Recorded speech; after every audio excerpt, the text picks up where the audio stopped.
Hello class 11th. In this lecture now we will be discussing the atomic spectra of hydrogen atom specifically.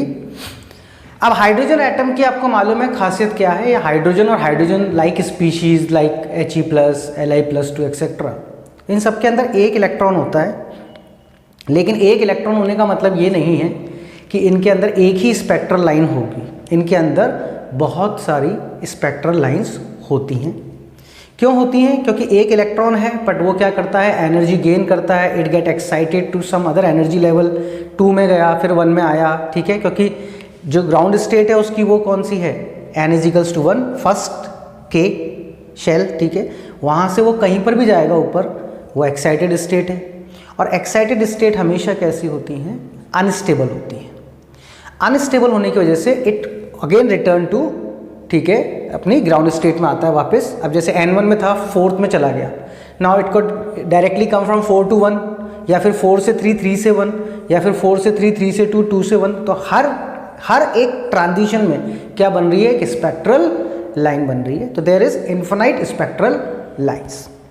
अब उन spectral lines का अगर हमारे को wavelength वगैरह जो भी निकालना है, तो आपको मालूम है कि वी हैड अ फॉर्मूला, ठीक है, कि 1/λ = न्यू बार = r/z², 1/n1² - 1/n2²। ये हमारा बेसिक फॉर्मूला है। हाइड्रोजन के लिए z की वैल्यू 1 हो जाएगी और बाकियों के लिए जो भी उनका एटॉमिक नंबर होगा। तो इसके अंदर जो स्पेक्ट्रल लाइंस हैं, इनको हमने क्या कर रखा है, क्लासिफाई कर रखा है, ठीक है। हमने कुछ इनके सीरीज बना रखी हैं। वो कौन कौन सी हैं, Lyman series, Balmer series, Paschen series, Brackett series and Pfund series. Pfund में पी साइलेंट है। Lyman series, Balmer series, Paschen, Brackett और फुंड, ठीक है।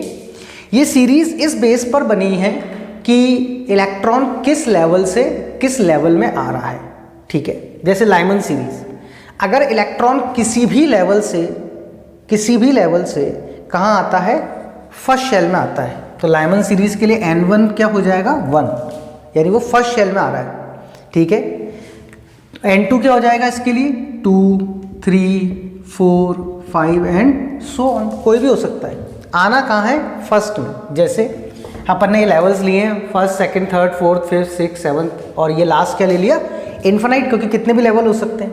तो अगर वो, ठीक है, कहाँ पर आ रहा है, फ्रॉम इन्फिनिटी टू फर्स्ट, ठीक है, 7 टू फर्स्ट, 6 से फर्स्ट में, 5th से फर्स्ट में, 4th से फर्स्ट में, 3 से फर्स्ट में, 2 से फर्स्ट में।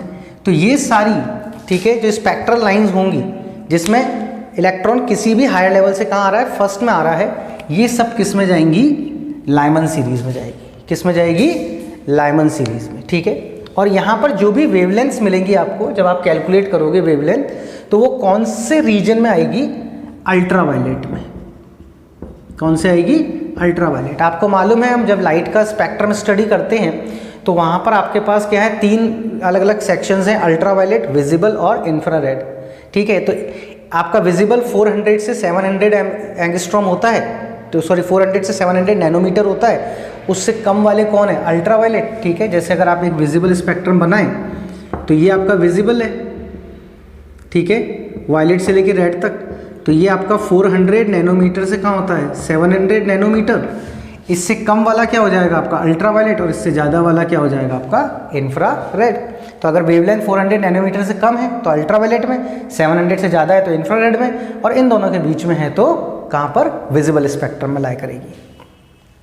ऐसे ही बामर सीरीज के लिए n1 कितना है आपका, ठीक है, बामर सीरीज के लिए n1 कितना है आपका, 2, यानी किसी भी हायर लेवल से अगर इलेक्ट्रॉन किस में आ रहा है, सेकंड शेल में आ रहा है, L में, ठीक है। तो n2 क्या हो जाएगा इसके लिए, इससे ऊपर वाला कोई भी, 3, 4, 5, 6 एंड सो ऑन। और यहाँ जो भी वेवलेंथ्स होंगी वो कौन से इसमें लाई करेंगी, दैट इज विजिबल में। किस में, विजिबल में, 400 से 700, ठीक है। जैसे हम देखें तो इन्फिनिटी से ये कहाँ पर आ रहा है, सेकंड में, 7 से कहाँ आ रहा है, सेकंड में, 6 से कहाँ आ रहा है, सेकंड में, 5th से कहाँ आ रहा है, सेकंड में, ठीक है, 4th से कहाँ आ रहा है, सेकंड में, और 3rd से कहाँ आ रहा है, सेकंड। तो ये सब किस में लाइक, ठीक है, इसको हम क्या कहते हैं, बामर सीरीज। क्या कहते हैं? बामर। इसी तरीके से पास्चन में N1 कौन होगा? 3, और ये कौन हो जाएगा? 4, 5, 6, 7 एंड सो ऑन। ठीक है, यानी किसी भी लेवल से, हायर लेवल से इलेक्ट्रॉन सीधा किस में कूदेगा? थर्ड में आएगा। किस में आएगा? थर्ड में। और ये जो वेवलेंथ आएंगी वो किस में बिलोंग करेगी? इंफ्रारेड में, मतलब अबाउ 700 नैनोमीटर। ठीक है, जैसे इन्फिनिटी से थर्ड में, ठीक है, 7 से थर्ड में, 6 से थर्ड में, 5 से थर्ड में, 4 से थर्ड में। तो ये सब किस में आएंगी? ठीक है, पास्चन सीरीज में। किस में आएंगे? पास्चन।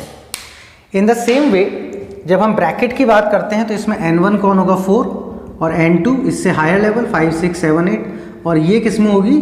फार इंफ्रारेड, मतलब इंफ्रारेड का भी हायर वर्जन, जो आगे वेवलेंथ, बड़ी वेवलेंथ आएंगी तो उसमें आएगा ये किस में? ठीक है, इंफ्रारेड, फार इंफ्रारेड में। ठीक है, ये किस में आएगी आपकी? ठीक है, तो इसका मतलब क्या हुआ आपका यहाँ पर? ठीक है, N1 कौन है? 4, तो इन्फिनिटी से किस में आएगा? 4 में। ठीक है, ऐसे ही 7 से किस में आएगा? 4 में। 6 से किस में आएगा? 4 में। 5 से किस में आएगा? 4 में। तो ये आपका क्या हो गया? ठीक है, ब्रैकेट। और लास्ट है हमारा फुंड। इसके अंदर N1 कौन होगा मेरा? 5, ठीक है, और N2 उसके higher level 6, 7, 8, 9 and so on. कहाँ तक जाएगा? इन्फिनिटी तक जाएगा। कहाँ तक जाएगा? इन्फिनिटी तक जाएगा। ठीक है, तो इसमें क्या होगा? इन्फिनिटी से, ठीक है, इलेक्ट्रॉन जंप करके कहाँ आएगा? 5 में आ सकता है, 7 से 5 में, 6 से 5 में। ठीक है, तो ये कौन सा है? ठीक है, फुंड सीरीज। ठीक है, कौन सी सीरीज है? फुंड सीरीज। ठीक है, यहाँ तक समझ में आया? तो ये क्या है? बहुत सारी स्पेक्ट्रल लाइंस किस पर डिपेंड कर रही हैं? ठीक है, अगर मान लीजिए इलेक्ट्रॉन सपोज कीजिए 7 से थर्ड में आया, तो 7 से थर्ड में आया, इसका मतलब वो कौन सी सीरीज में आ रहा है? N1 थर्ड 3 किस में है? ठीक है, पास्चन सीरीज में, यानी वो पास्चन सीरीज में लाई करेगी वेवलेंथ। ठीक है, और वो किस में आएगी? इंफ्रारेड में। ठीक है, और ये भी किस में आता है? फार इंफ्रारेड में। किस में आता है? ये भी, इसका भी वेवलेंथ किस में आएंगी? फार इंफ्रारेड। ठीक है, नाउ अब यहाँ पर एक बहुत ही इंपॉर्टेंट एस्पेक्ट आपको ध्यान रखना है। एक कॉन्सेप्ट है लिमिटिंग लाइन का। लिमिटिंग लाइन का मतलब क्या है कि अगर आप N1 की वैल्यू, तो आपको इससे पता पड़ जाएगी कि लाइमन सीरीज है कि बामर सीरीज है कि पास्चन है या ब्रैकेट है या फुंड है। N1 की वैल्यू तो वैसे डिस्क्लोज हो जाएगी। अगर N2 की वैल्यू इन्फिनिटी हो तो जो रेडिएशन मिलती है या जो वेवलेंथ मिलती है उसको हम क्या कहते हैं? Limiting line. तो आपको बहुत अच्छी तरह से ध्यान रखना है कि इस लाइन की, अगर आप N2 को इन्फिनिटी ले रहे हैं तो इस लाइन की क्या खासियत होगी? इस लाइन का, ठीक है, शॉर्टेस्ट वेवलेंथ होगा। ठीक है, हाईएस्ट वेव नंबर होगा, क्योंकि वेव नंबर इसका रेसिप्रोकल होता है, और हाईएस्ट फ्रीक्वेंसी होगी। तो अगर ये पूछ ले कहीं पर भी कि भाई आप सपोज कीजिए बामर सीरीज है, बामर सीरीज के लिए वो रेडिएशन कौन सी होगी जिसकी वेवलेंथ हाईएस्ट चाहिए आपको? तो शॉर्टेस्ट वेवलेंथ वाला कौन सी वो होगी? रेडिएशन होगी। तो शॉर्टेस्ट वेवलेंथ पूछे आपसे, हाईएस्ट वेव नंबर पूछे किसी भी सीरीज के लिए, या हाईएस्ट फ्रीक्वेंसी पूछे, तो आपको क्या करना है? N2 को क्या ले लेना है? इन्फिनिटी ले लेना है। ठीक है, जैसे सपोज कीजिए मैंने एग्जांपल लिया, ठीक है, कोई सा भी ले लेता हूँ। मैंने कहा पास्चन सीरीज है, ठीक है, और पास्चन सीरीज के लिए मुझे क्या निकालना है? Shortest wavelength. शॉर्टेस्ट वेवलेंथ मुझे निकालनी है, तो मुझे को शॉर्टेस्ट वेवलेंथ कब मिलेगी? जब मैं N2 के रखूँगा इन्फिनिटी। ठीक है, तो 1/λ is equals to R Z square, hydrogen के लिए निकाल रहा हूँ, 1/N1 square minus 1/N2 square. तो 1/λ is equals to R Z square की वैल्यू 1 हो जाएगी हाइड्रोजन के लिए, 1/N1। अब ये पास्चन सीरीज है तो N1 क्या लूँ मैं? 3 का स्क्वायर, और N2 मुझे क्या लेना पड़ेगा? क्योंकि वो शॉर्टेस्ट वेवलेंथ पूछे या हाईएस्ट वेव नंबर पूछे या हाईएस्ट फ्रीक्वेंसी पूछे, इन तीनों केसेस में मुझे N2 क्या रखना पड़ेगा? इन्फिनिटी का स्क्वायर। तो 1/इन्फिनिटी का स्क्वायर क्या हो जाएगा? 0। ठीक है, तो 1/λ is equals to R into 1/9, that is r/9, यानी लैम्डा इज इक्वल्स टू क्या हो जाएगा? 9/r। Lambda is equals to क्या हो जाएगा आपका? 9/r। इससे आप, ठीक है, ये पूरा करने का तरीका हो गया। अगर आप इसको डायरेक्ट ध्यान रखेंगे, ठीक है। तो उस केस में क्या होगा, आप डायरेक्ट एमसीक्यू में अप्लाई कर सकते हैं। आर की वैल्यू आपको मालूम है, ठीक है। अगर आप एम केस में जा रहे हैं तो 1.09677 इंटू 10 की पावर 7, ठीक है। और अगर सीजीएस में जा रहे हैं तो 109,677, और अगर मेंशन करें तो आप राउंड ऑफ भी ले सकते हैं 109,700 ऐसे, ठीक है। तो ये मेरा क्या होगा, शॉर्टेस्ट वेवलेंथ होगी किसकी, पास्चन सीरीज की। इसी तरीके से अगर मैं N2 क्या ले रहा हूँ, नेक्स्ट लेवल। नेक्स्ट लेवल मतलब जो भी आपका N1 है उसका नेक्स्ट लेवल, ठीक है। जैसे N1 1 है तो नेक्स्ट लेवल कौन हुआ, 2, सक्सीडिंग नेक्स्ट लेवल। N1 2 है तो नेक्स्ट लेवल कौन हुआ, 3। तो ये पूरा केस क्या हो जाएगा, उल्टा हो जाएगा यहाँ पर, ठीक है। अब वेवलेंथ शॉर्टेस्ट की जगह क्या हो जाएगी, लॉन्गेस्ट। हाईएस्ट वेव नंबर की जगह क्या हो जाएगा, स्मॉलेस्ट। और हाईएस्ट फ्रीक्वेंसी की जगह क्या हो जाएगी, लोएस्ट फ्रीक्वेंसी, ठीक है। सपोज कीजिए मैं यही एग्जांपल लेता हूँ, सेम पास्चन सीरीज का ही एग्जांपल ले रहा हूँ, ठीक है। मुझे यहाँ पर क्या निकालनी है, लॉन्गेस्ट वेवलेंथ निकालनी है, ठीक है। वेवलेंथ निकल जाती है, उसके बाद आप nu equals to c upon सी लेमडा से c equals to nu lambda से आप न्यू निकाल सकते हो, 1 अपॉन लेमडा से आप वेव नंबर निकाल सकते हो, सब चीज़ें निकल जाएंगी, ठीक है।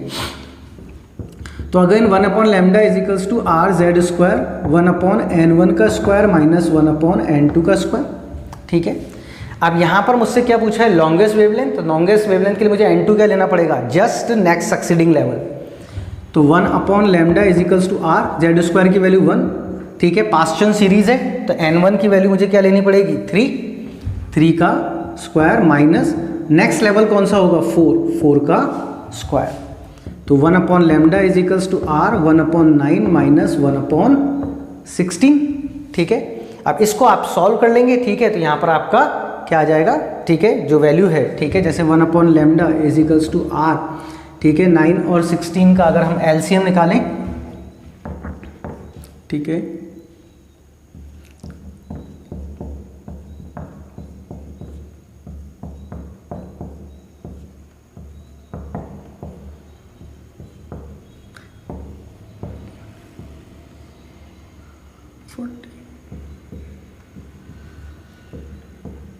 टू 48, 3 इंटू 8 24 और 2 3 4 12 और 2 14 144, ठीक है। 144 यहाँ पर आपका क्या आ जाएगा, 16 माइनस 9, ठीक है। ये 16 बार चला जाएगा, ये 9 बार चला जाएगा। तो 1 upon lambda equals to R, 16 में से आपका 9 गया तो क्या बचा, 7 अपॉन 44। तो ये क्या आ गया आपका, 1 अपॉन लेमडा का फॉर्मूला आ गया।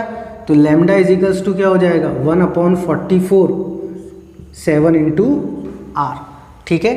तो ये आपकी क्या आ गई, कौन सी आ गई, लॉन्गेस्ट वेवलेंथ के लिए आ गया, पास्चन सीरीज की लॉन्गेस्ट वेवलेंथ। तो कुल मिलाकर मेन बात ये है, आपको ये ध्यान रखना है कि लिमिटिंग लाइन का मतलब क्या होता है, जहाँ वेवलेंथ शॉर्टेस्ट हो, हाईएस्ट वेव नंबर और हाईएस्ट फ्रीक्वेंसी हो, उसके लिए जब भी ये पूछा जाए इन तीनों में से कुछ भी, तो N2 की वैल्यू आप इन्फिनिटी रख लें। उल्टा करा जाए, longest wavelength, smallest wave number और लोएस्ट फ्रीक्वेंसी पूछा जाए तो आप N2 की वैल्यू क्या रख लें, जस्ट उसका सक्सीडिंग नेक्स्ट लेवल। और आपको मालूम है फ्रीक्वेंसी ज़्यादा होगी तो E is proportional to frequency, E is equals to H nu, तो एनर्जी भी ज़्यादा होगी, और फ्रीक्वेंसी कम होगी तो एनर्जी भी कम होगी। तो this is about the atomic spectra of hydrogen atom, that is Lyman series, Balmer series, Paschen, bracket of Pfund। N2 is equals to infinity कब लेना है और N2 is equals to next level कब लेना है। This is how you can do for each and every series।